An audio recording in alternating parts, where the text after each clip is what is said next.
কোন দিন অনশন ভঙ্গ করলেন? যেদিন নরেন্দ্র মোদী একটা ভিডিও বার্তা দিলেন। এর মূল কনসার্ন হচ্ছে এই আন্দোলনকে ঘিরে দেশের কোথাও যেন এতটুকু সহিংসতা না হয়। রাহুল গান্ধীকে কিন্তু আজকে একটু কম অ্যাক্টিভ মনে হয়েছে।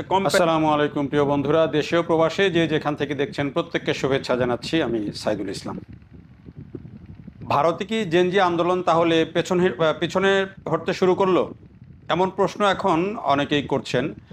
আবার এই প্রশ্নটাকে আবার উল্টে অনেকে করছেন, তাহলে কি জেনজি আন্দোলনে বিভিন্ন দেশে সরকার পতন হলেও মোদী সরকার কি টিকে গেল? এই প্রশ্নটাও আবার করছেন। মানে দুটো প্রশ্ন একই, যে জেনজি আন্দোলন পিছু হটলো কিনা, আর মোদী সরকার কি তাহলে টিকে গেল কিনা।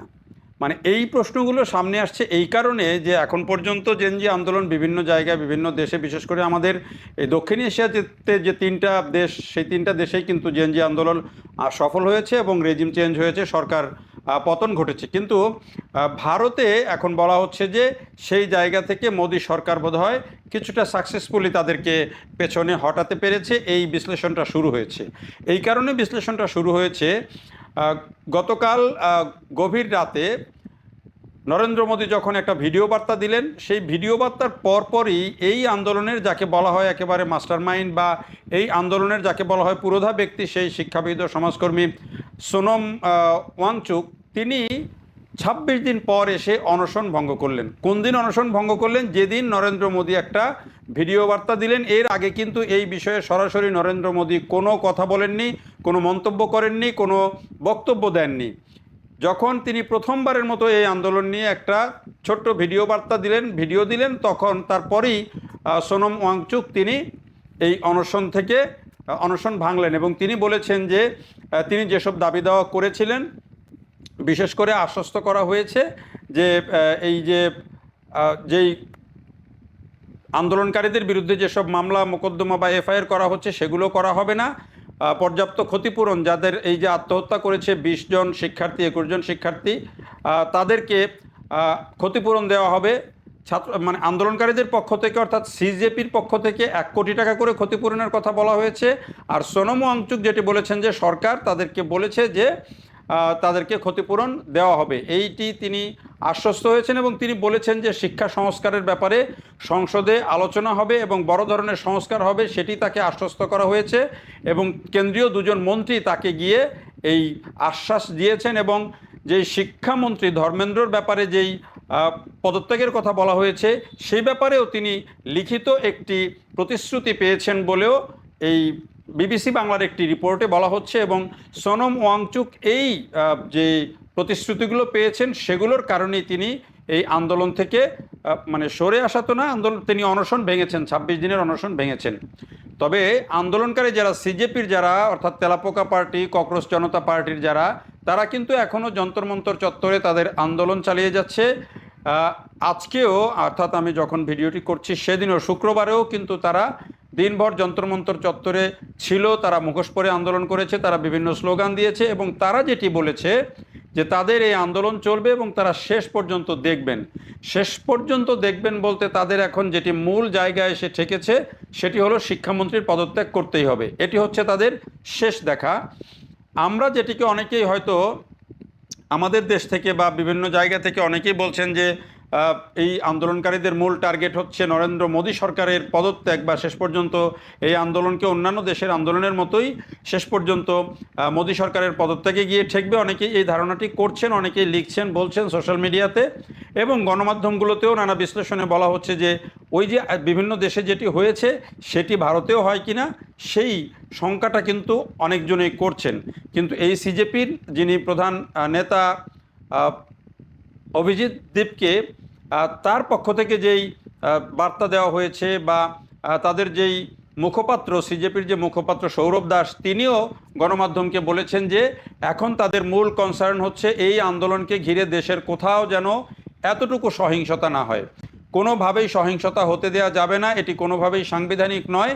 এবং সংবিধান তারা বলছেন যে সংবিধান আমাদেরকে আন্দোলন করার রাইট দিয়েছে, সংবিধান আমাদেরকে প্রতিবাদ করার রাইট দিয়েছে, কিন্তু সংবিধান কোনো সহিংসতা করার রাইট দেয়নি। এটি তারা খুব সচেতনভাবে বলছেন এবং তারা বারবার সেই বার্তাটি দিচ্ছেন যেন কোনোভাবেই কোথাও কোনো সহিংসতা না হয়। তো এটি হচ্ছে তাদের বার্তা। কিন্তু তাদের আবার যে মূল দাবি, সেই দাবিতে কিন্তু তারা এখন পর্যন্ত অনড় আছেন যে ধর্মেন্দ্র প্রধানের পদত্যাগ করতে হবে।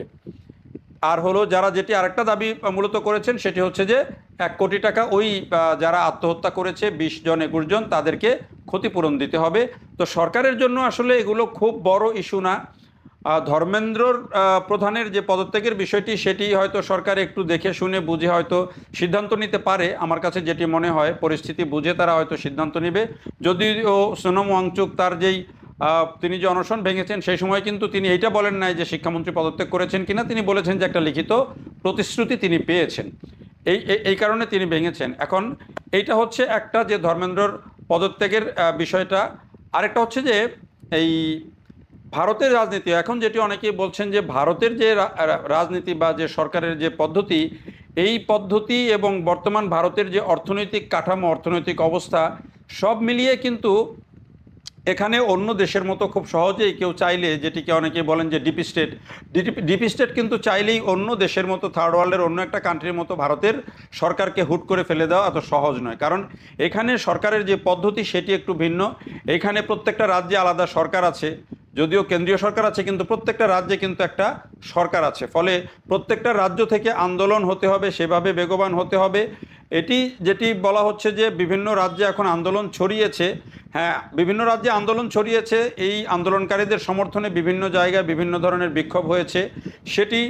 এটিকে অনেকে বলছেন যে ছড়িয়েছে, কিন্তু এটি ড্রাস্টিক লেভেলে হওয়ার আগে এখন যেই পরিস্থিতি হলো, বিশেষ করে সোনম ওয়াংচুকের এই অনশন ভাঙার বিষয়টাকে সবাই এই আন্দোলন পেছনে হটার একটা বড় ইঙ্গিত হিসাবে দেখছেন। আরেকটা ইঙ্গিত হচ্ছে যে রাহুল গান্ধী গত দুদিন যে পরিমাণে তৎপরতা দেখিয়েছেন, শুক্রবারে তার সেই তৎপরতা দেখা যায়নি। কিছুটা তিনি হয়তো বলা যায় যে এটি হয়তো আন্দোলনের কৌশলও হতে পারে। তিনি কিন্তু আবার যে তিনি আন্দোলনকারীদের সিজিপির যে সমাবেশ যন্তর মন্তর চত্বরে যে রাহুল গান্ধী আসেন নাই সেটা নিয়েও অনেকে কথা বলেছেন। বিশেষ করে সোনম ওয়াংচুকের স্ত্রী কথা বলেছেন যে তিনি কেন আসলেন না, তার নরেন্দ্র মোদীর বাসার সামনে যাওয়া ঠিক হয়নি। এটিকেও আবার সিজেপির নেতারা আবার সমালোচনা করেছেন যে তিনি সেখানে গিয়েছেন, তার স্ট্র্যাটেজি হিসাবে গিয়েছেন, তিনি সেখানে যেতেই পারেন। তো রাহুল গান্ধীকে কিন্তু আজকে একটু কম অ্যাক্টিভ মনে হয়েছে কম্প্যারেটিভলি। তো সেটা হয়তো আন্দোলনের কৌশলও হতে পারে। এইসব নানান দিক বিবেচনা করে অনেকেই বলছেন যে নরেন্দ্র মোদী সরকার হয়তো এই আন্দোলনটাকে একটা জায়গায় রাখতে পারছে এবং কিছুটা হলেও পেছনের দিকে নিতে পারছে, অর্থাৎ আন্দোলন আর সামনে বড় হওয়ার জায়গাটা হয়তো তিনি আটকাতে পেরেছেন, এটি অনেকেই বলছেন। আবার আরেকটা বিষয় লক্ষণীয় যে অনেক রাষ্ট্রবিজ্ঞানী যারা রাজনীতি বিশ্লেষক তারা বলছেন যে ভারতে যদি কোনো কারণে এভাবে আন্দোলনের মাধ্যমে রেজিম চেঞ্জ হয় বা কোনো কারণে যদি নরেন্দ্র মোদীর সরকার পতন হয়, তাহলে বোধহয় রাষ্ট্রবিজ্ঞানের হিসাব নিকাশও অনেকভাবে বদলাতে হবে। রাষ্ট্রবিজ্ঞানের নানান লেখালেখিও অনেকে বলছেন যে নতুন করে লিখতে হবে। কারণ বিশ্বের সবচেয়ে বড় গণতান্ত্রিক, বিশেষ করে ভোটাধিকারের যে গণতন্ত্র, সবচেয়ে বড় গণতান্ত্রিক দেশ হচ্ছে ভারত, যেখানে 100 কোটি মানুষ, 97 কোটি থেকে 100 কোটি মানুষ সেখানে ভোট দেওয়ার অধিকার পায়, ভোট দিতে পারে। এইরকম একটা দেশ যেটা আর বিশ্বের কোথাও নাই, যে এভাবে ভোট দেয় মানুষ, ভোট দিয়ে সরকার নির্বাচিত করে। হ্যাঁ, রাজ্য নির্বাচনে কিছু বিতর্ক হয়েছে, সাম্প্রতিক সময়ে তাদের বিতর্ক হয়েছে, কিন্তু এই যে 1950-51 সাল থেকে শুরু করে এখন পর্যন্ত তাদের এই গণতান্ত্রিক ধারাবাহিকতায় কোনো ছেদ পড়েনি এবং নির্বাচনেও কোনো ছেদ পড়েনি। ফলে এরকম একটি দেশের সরকার যদি এই ধরনের আন্দোলনে বা ডিপ স্টেটের কারণে যদি পতন হয়ে যায়, তাহলে বলা হচ্ছে যে তাহলে রাজনীতির সংজ্ঞা বা রাষ্ট্রবিজ্ঞানের সংজ্ঞাও নতুন করে বা গণতন্ত্রের সংজ্ঞাও নতুন করে নির্ধারণ করতে হবে, সেটিও অনেকে বলছেন। ফলে এই যে ভারতের যেই বর্তমান যে পরিস্থিতি, সেটি সরকার পতন করতে না পারলেও রাজনীতির জায়গায় এই তরুণদের আন্দোলন একটা বড় ধাক্কা দিতে পেরেছে, তাতে কোনো সন্দেহ নাই। যেটি অনেকে বলছেন যে এটিই হবে বিজেপির জন্য আগামী দিনে যে নির্বাচন আসবে সেই নির্বাচনের সবচেয়ে বড় চ্যালেঞ্জ, এবং রাজনীতির মাঠেও কিন্তু তাদের জন্য এরই মধ্যে একটা বড় চ্যালেঞ্জ তৈরি করেছে এই তরুণ প্রজন্ম। এটাকেও অনেকেই বলছেন গণতন্ত্র এবং ভারতের গণতন্ত্র এবং রাজনীতির জন্য একটা বড় প্লাস পয়েন্ট বা একটা বড় অর্জন, তরুণদের একটা বড় অর্জন বলে বলছেন। দেখার জন্য সবাইকে অনেক ধন্যবাদ।